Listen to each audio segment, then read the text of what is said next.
Number 6ல Bigil movie தான் இருக்கு. இந்த ஒரு படத்தை for the third time Atlee தான் டைரக்ட் பண்றாரு. இந்த ஒரு படத்துல விஜய் வந்து மொத்தம் டபுள் ரோல்ல வந்திருப்பாரு, டபுள் ஆக்ஷன்ல வந்திருப்பாரு. ராயப்பன் அப்புறம் பிகில் கேரக்டர்ல சூப்பரா நடிச்சிருப்பாருன்னு சொல்லலாம். இந்த ஒரு படத்துல ஆக்ஷன், சென்டிமெண்ட், டிராமா எல்லாமே சூப்பராக இருக்கட்டும் இருக்கும் தான் சொல்லி ஆகணும். இந்த ஒரு படம் ஸ்போர்ட்ஸை பேஸ் பண்ணி வந்த படம், ஃபுட்பாலை பேஸ் பண்ணி வந்த படம் தான். இந்த படத்தோட மியூசிக் டைரக்டர் ஏஆர் ரகுமான் எல்லா பாட்டுமே சூப்பரா பாடி கொடுத்துருப்பாரு.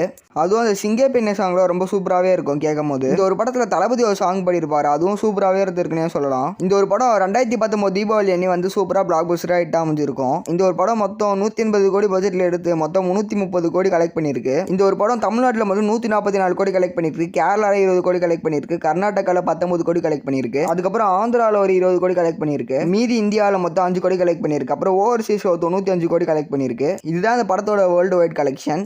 இப்போ நம்ம டாப் 5க்கு என்ட்ரி ஆகிட்டு இன்னும் இந்த வீடியோக்கு லைக் கொடுக்கலாம், லைக் கொடுத்துருங்க. அதே மாதிரி சப்ஸ்கிரைப் பண்ணலாம், சப்ஸ்கிரைப் பண்ணிவிடுங்க. நீங்கள் தளபதி ஃபேனாக இருந்தால் எந்த தளபதி மூவி பிடிக்குன்னு மறக்காம கீழே கமெண்ட் பண்ணிட்டு போங்க.